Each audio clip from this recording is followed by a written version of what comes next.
추수감사절 예배에 우리가 나왔는데 오늘 본문 성경 18절 13절 말씀을 보니까 너희 타작 마당과 포도주 틀의 소출을 거두어 드린 후에 이레 동안 초막절을 지킬 것이요. 이레 동안 일주일 동안을 초막절을 지켰다고 되어 있습니다. 초막절은 지금의 추수감사절입니다.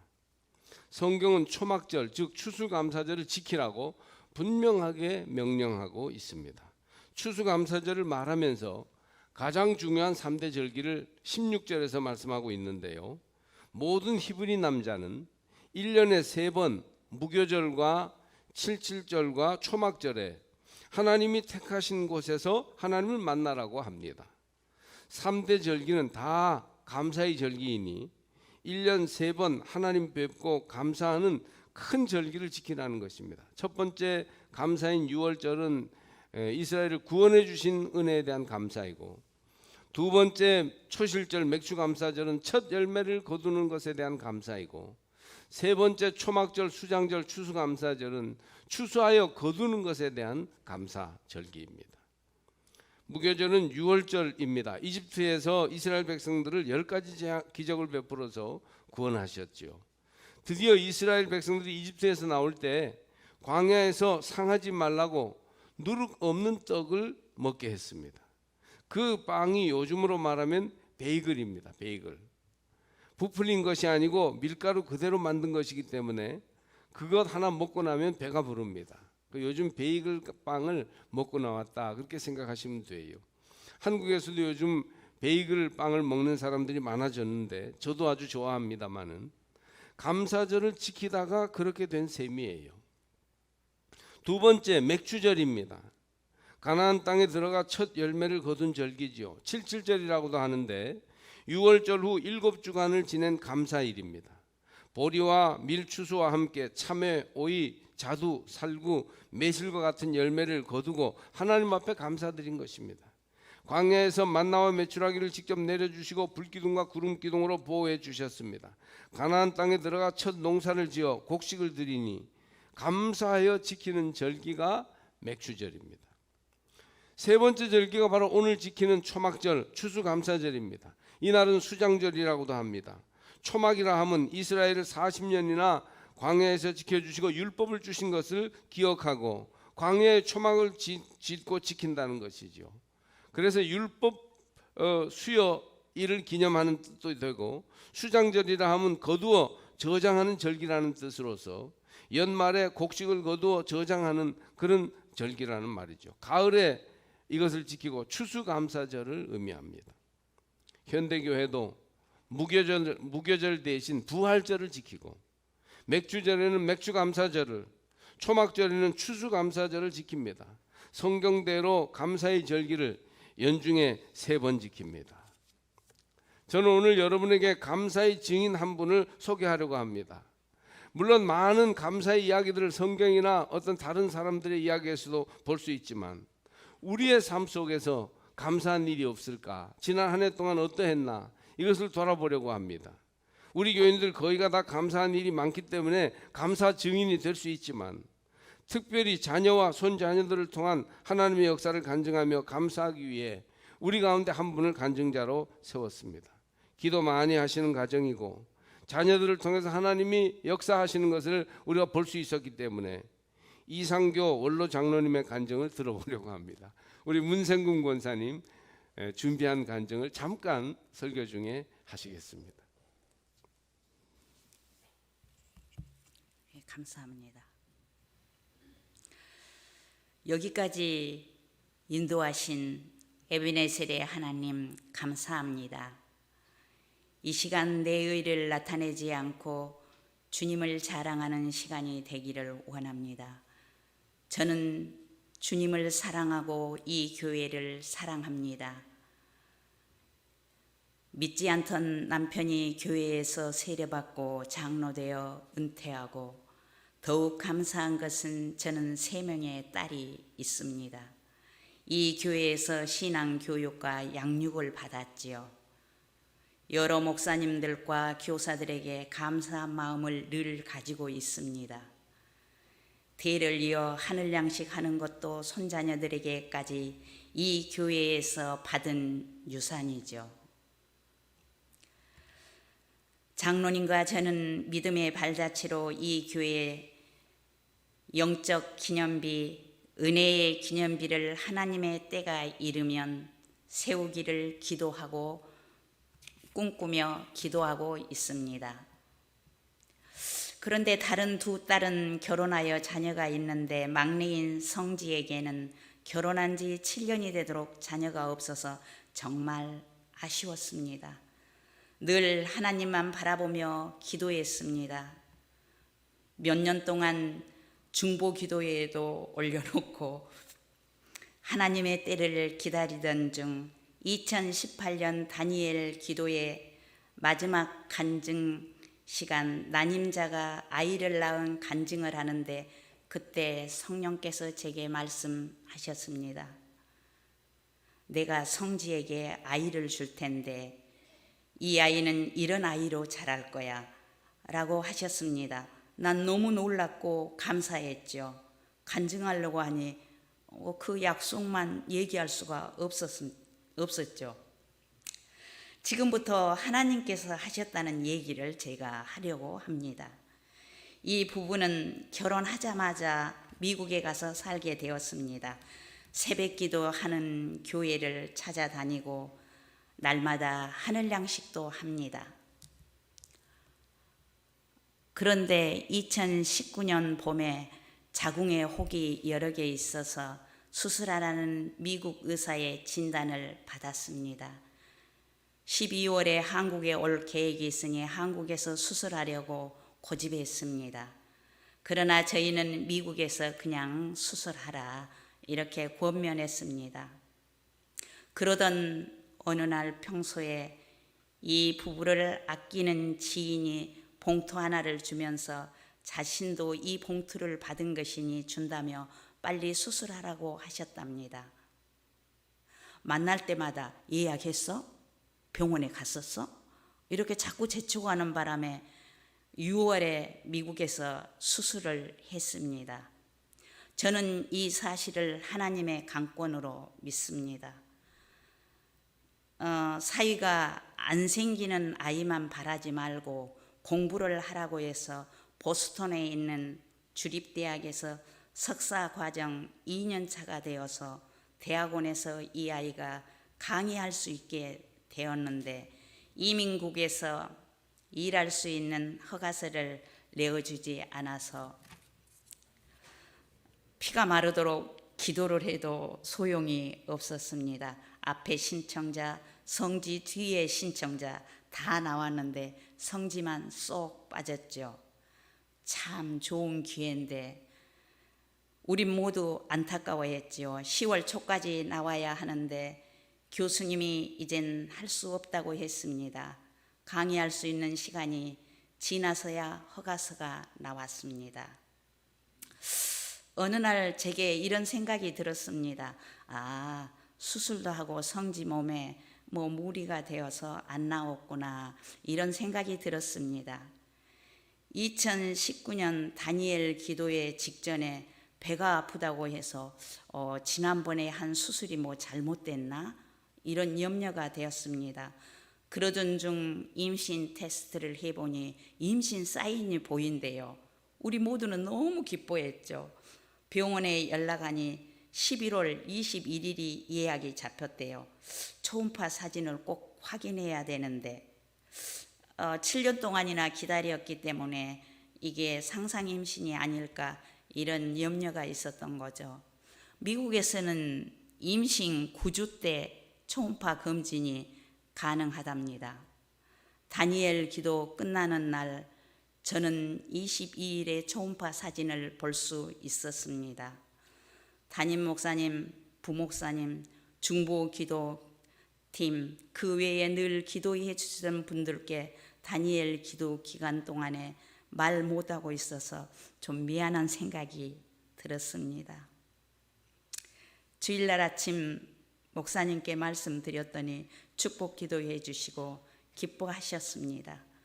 하나님께서 2018년 다니엘 기도 때 약속하시고 2019년 다니엘 기도 때 1년 만에 하나님이 이루어 주셨습니다.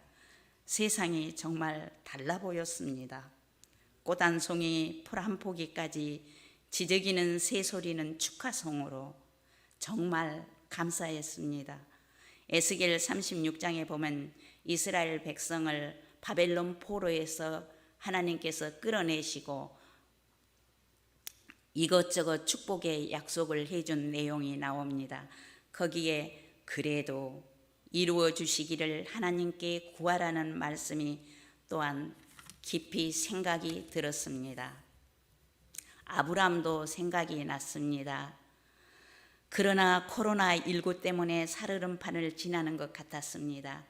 제가 할 수 있는 것은 한껏 마스크를 사 보낼 수밖에 없어서 정말 안타까웠습니다. 삶 바래지는 어떡하지? 뭘 먹지? 머리가 여간 복잡했습니다. 산정 검진 받으러 병원에 가는 것도, 출산할 때 병원에 입원하는 것도 마음이 무거웠습니다. 그 병원에도 확진자가 많이 나온 상태이기 때문에 이런 와중에 7월에 4.025kg 여자아이를 어렵게 제왕절개로 출산했습니다. 얼마나 힘들었던지 안면마비까지 왔습니다.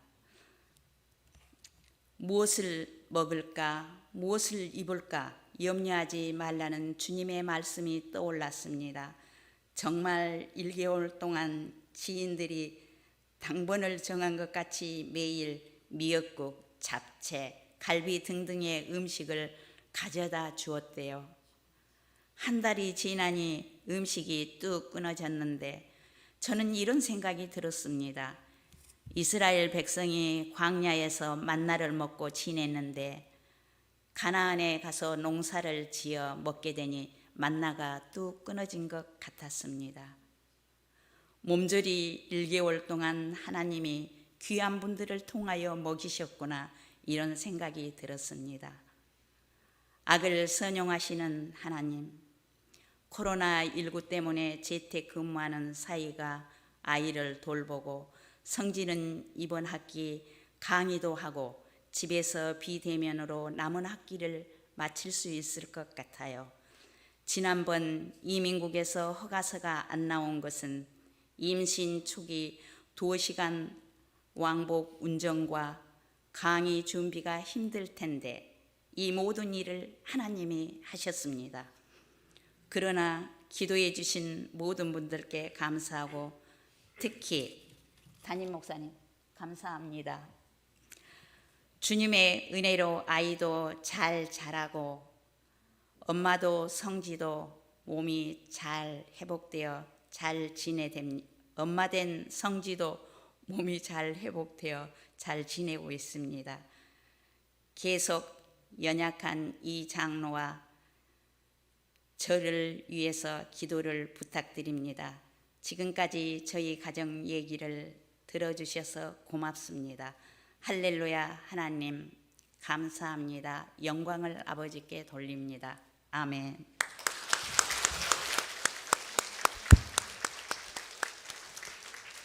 예, 아마 여러분 가정에도 이런저런 감사의 증거들이 많이 있을 걸로 생각합니다.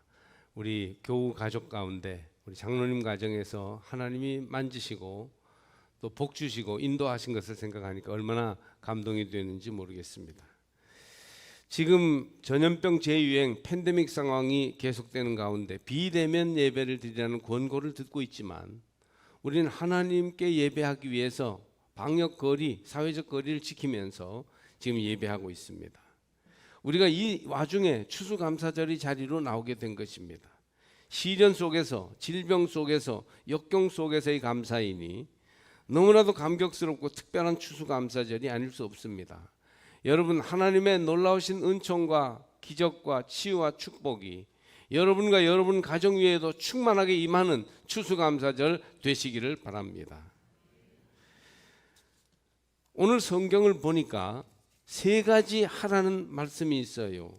14절에 함께 즐거워하되 15절에 온전히 즐거워할지니 14절과 15절에 반복하여 즐거워하라는 명령이 있고 16절에 여호와를 배웁되 하나님 만나라는 말씀이고 17절에 주신 복을 따라 그 힘대로 드릴지니라 하나님 앞에 드릴 것을 말씀하고 있습니다. 첫째로 함께 즐거워하라.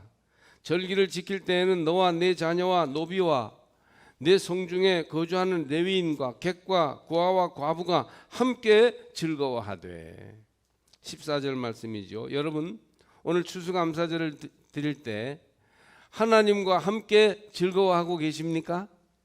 제가 오늘 좀 즐거움을 예배 초에 좀 이렇게 드러내기 위해서 장구를 치면서 저도 좀 가운을 입었지만 천천히 이렇게 올라왔는데 그림을 보니까 영 그 즐거워하는 모습이 잘 나타나지 않았어요. 여러분 추수감사절은 우리가 삶을 보는 삶을 누리는 색깔이 달라져야 돼요. 어둡고 칙칙하고 부정적이고 우울했던 그 색깔을 즐겁고 감사하고 긍정적이고 희망적인 색깔로 변화시켜야 하는 날이 추수감사절입니다. 하나님이 여러분에게 은혜를 주시니 삶의 색깔, 보는 눈을 바꾸시기를 주의 이름으로 축복합니다. 주님과 함께하니 즐겁습니다. 하나님이 나와 함께 하시니 즐거워요. 이런 고백이 추수감사절에 있어야 한다는 것입니다. 요즘 다니엘 기도회 할 때도 많은 간증자들이 간증을 하는데 세 자녀 중에 둘째 아이가 뇌전증 간질로 고생하는 배우의 간증이 나왔죠. 김예랑 성도의 간증입니다. 정말 배우로서의 삶을 포기하다시피 하고 아이를 고치는 일에 매일 전쟁처럼 고생하던 그분 얘기를 들어보니까 고난과 질병 가운데에서도 하나님이 함께 해주심을 감사드리며 기도할 때 하나님이 놀라운 기적을 보여주셨다고 합니다. 병이 나은 기적보다 더 큰 기적은 하나님이 사랑으로 함께 해주심을 깨닫고 감사할 수 있는 기적이었다는 거예요. 그렇게 할 때 정말 어려울 때 너무너무 어려워서 자식이 이제 죽을 것 같고 하나님 앞에 제발 좀 아이가 좋아하는 떡볶이를 먹여주실 만큼만이라도 이 간질 증세가 멈추게 해달라고 하는데도 하나님이 그 기도를 들어주지 않고 아이가 바로 그냥 발작을 일으키는 데에는 정말 하나님을 등지고 저주하며 떠나가고 싶을 정도로 너무너무 힘들었답니다. 근데 울면서 다시 돌아와서 그럼에도 불구하고 감사하며 기도할 때 하나님이 놀라운 기적을 베풀어 주셨다는 것이에요. 감사할 수 없을 때에도 감사하며 기도하면 하나님께서 우리의 기도를 들어주시고 기적을 보여주실 줄 믿습니다. 여기 보면 하나님과 함께 즐거워하라, 또 내 이웃과 함께 즐거워하라, 이 함께의 방점이 찍혀 있어요. 초막절에 레위인이나 자녀나 함께 즐거워하는 것은 당연한 것이지만 노비나 나그네, 고아와 과부와도 함께 즐거워하는 절기가 되어야 한다는 것이지요. 이번에 추수감사절 강단장식을 속회가 다 참여해서 하는 것은 함께 즐거워하는 고백이지요. 그리고 이것을 이제 주간 중에 또 다른 이들과 나누어서 함께 즐거워하는 것은 이웃과 함께 즐거워하는 것이에요. 다 한번 따라해 보실까요? 하나님과 함께, 이웃과 함께. 이게 추수감사절이에요. 하나님과 함께 즐거워하고 어려운 이웃과 함께 즐거워하는 것. 내 삶이 즐거움이 아니라 어둠이고 슬픔이고 우울함이고 분노가 내 삶을 지배했다면 이제 하나님의 은혜를 기억하며 그 사랑을 내가 잊지 않고 즐거워하며 감사하며 기뻐하며 하루하루를 살겠습니다. 이런 믿음의 다짐, 이런 삶의 자세의 변화가 있는 것, 그게 바로 추수감사절입니다. 하나님과 함께 기뻐하며 어려운 이웃들, 외로운 형제들과 함께 감사와 기쁨을 나눌 수 있다면 그게 바로 가장 훌륭한 감사절 지키는 태도가 될 것입니다. 두 번째로 오늘 성경을 보니까 초막절에 하나님을 만나 배우라고 말합니다. 모든 이스라엘 남자들은 하나님께 나와 배웁도록 하였습니다. 하나님 앞에 서는 것이요, 하나님과의 만남이 있는 것이에요. 16절 너희 가운데 모든 남자는 1년에 3번 곧 무교절과 칠칠절과 초막절에 네 하나님 여호와께서 택하신 곳에서 여호와를 배웁되 빈손으로 여호와를 배웁지 말고 그렇게 돼 있어요. 하나님을 만나는 것입니다. 물론 모든 예배와 모임 때 하나님은 그곳에 임재하십니다. 그러나 가정의 대표인 남자들은 이 3대 절기에 하나님을 정식으로 만나 배워야 했습니다. 초막절주 추수감사절에 하나님이 출석을 부르시고 가정과 성도들을 점검하신다는 뜻입니다. 여러분은 하나님을 주일 예배 때 만나 배우고 있습니까? 오늘 이 추수감사절에 빠짐없이 하나님을 만나 뵙는 은혜를 누리고 계십니까? 마치 거울에 나 자신을 비추어 보듯이 하나님의 말씀이라는 거울에 나 자신을 돌아보면서 정식으로 하나님과 대면하여 하나님이 내 안에, 내가 하나님 안에 있도록 하는 그런 영적 결단을 이 추수감사절에 하고 계십니까? 하나님이 여러분을 찾아오십니다. 하나님이 여러분을 바라보십니다. 여러분도 하나님을 응시하면서 하나님과 대면하면서 삶의 문제와 자세를 새롭게 할 수 있는 그런 추수감사절이 되시기를 바랍니다. 요즘 코로나 바이러스로 언택트 시대가 되었다고 합니다. 언은 아니라는 뜻이고 텍트는 컨택트의 준말로서 접촉, 만남, 이것을 말합니다. 그러니까 언택트라는 말은 접촉을 안 한다, 만나지 않는다, 그런 뜻이에요. 비대면, 비접촉을 말합니다. 이제 사회의 모든 생활이 물리적으로 거리를 두고 접촉하지 않아서, 그래서 바이러스를 전염하지 않도록 하는 방식의 삶을 살아야 된다는 거예요. 그래서 만나지 말라고, 접촉하지 말라고 교회도 요구하고 있습니다. 만남을 통한 견고한 컨택트 구조가 이제 무너지고 이 사회가 처음부터 다시 쌓아야 하는 위기가 닥친 것입니다. 이런 사회의 요구에 대해서 교인들이 너무 적극적으로 응해서 예배에도 참석 안 하고 모임에도 서로 만나지 않는 그야말로 충실한 언택트를 하고 있습니다. 물론 우리는 물리적으로나 또 사람이 만나는 이 모임은 이제 질병을 방역해야 되니까 좀 제한하는 것이 옳습니다. 그러나 여러분, 그렇다고 해서 우리의 어떤 내적 만남, 심리적 만남, 또 교회 안에서의 영적 만남 자체를 포기해서는 안 되는 것이에요. 만남이 없는 가정은 위기를 맞이하게 됩니다. 만남이 없는 교회는 해체될 수밖에 없습니다. 우리는 만나야 해요. 사람은 더불어 사는 존재입니다. 홀로 지내기보다는 함께 지내기를 바랍니다. 우리의 삶이 건강해지기 위해서는 만남이 필요해요. 만났기 때문에 서로 사귀고, 만났기 때문에 결혼을 약속하고, 만났기 때문에 가정을 이루고, 만났기 때문에 뭔가 유익한 일이 이루어지는 거 아니겠습니까? 가정도 사회도 교회도 알고 보면 만남을 통해서 유지됩니다. 우리 삶에는 만남이 있어야 돼요.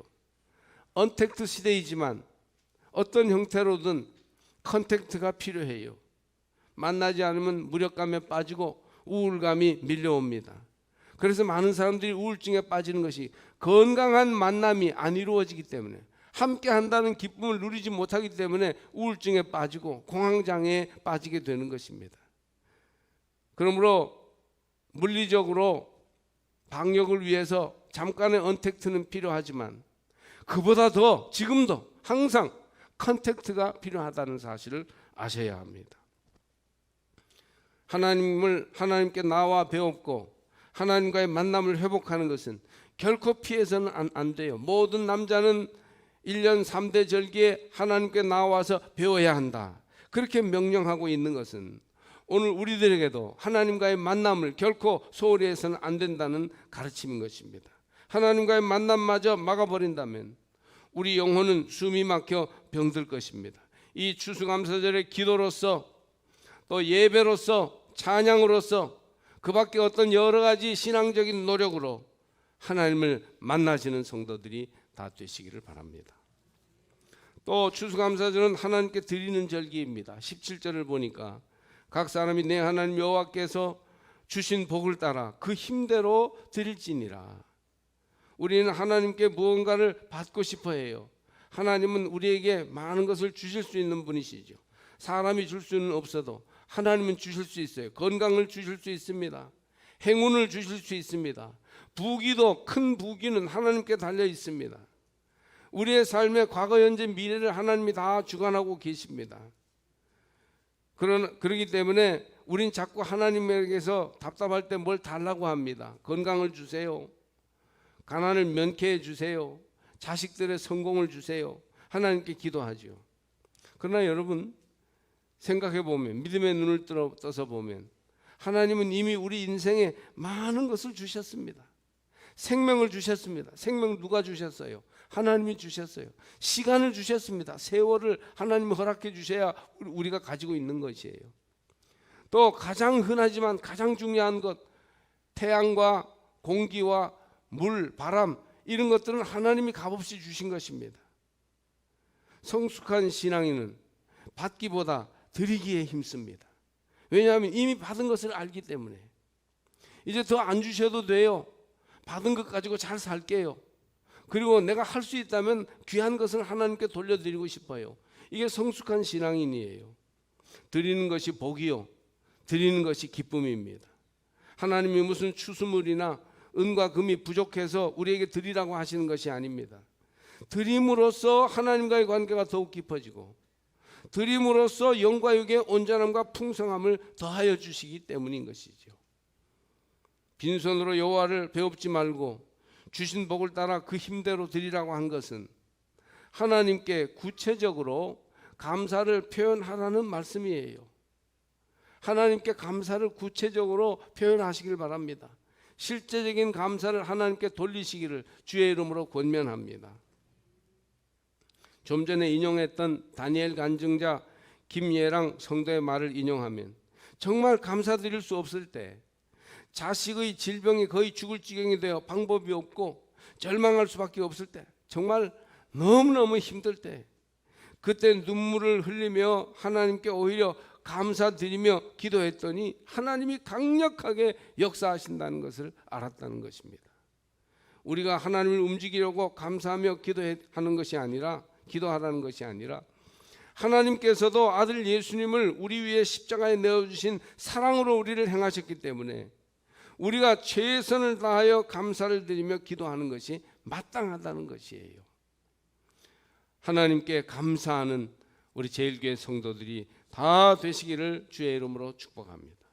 또 구체적으로 실제적으로 감사할 줄 아는, 말로 감사하고 물질을 들여 감사하고 생활로 감사하고 우리의 눈물로 주께 감사하는 그런 실질적인 감사가 저와 여러분 가운데 있기를 바랍니다. 2020년 올해 2월 이전에 우리의 삶은 평범한 일상이 유지되고 있었어요. 그러나 코로나 바이러스 팬데믹이 시작되자 도둑과도 같이 평범한 일상을 그 질병이 빼앗아가 버리고 말았습니다.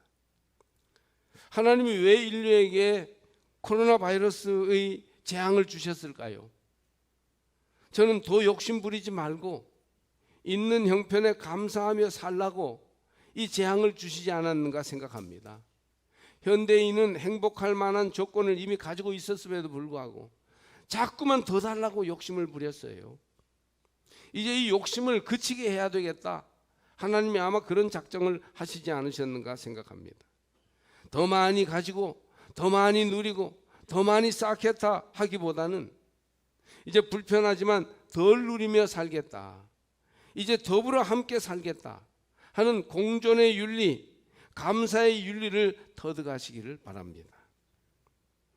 야곱이요, 얼마나 사실 얍삽한 사람이었어요. 노안으로 눈이 먼 아버지를 속이고 또 형을 속이고 축복을 가로챘어요. 그 일로 형의 미움을 사서 피신하였고 쫓기는 신세가 되었습니다. 서러운 피난길이었습니다. 하란이라는 광야를 지나 하란을 향해서 가면서 어느 이름 없는 광야로 지나가다가 해가 저물어 하룻밤을 지내게 되지요. 돌 하나를 베개 삼고 누웠다가 잠이 들었는데 광야에서 고달프고 무서운 밤이었어요. 그런데 꿈에 하늘에 닿는 사닥다리를 봅니다. 영광스럽고 위대하고 아주 웅장한 그런 장면이었습니다. 야곱은 밤에 광야에서 잠에서 깨어서 이렇게 중얼거립니다.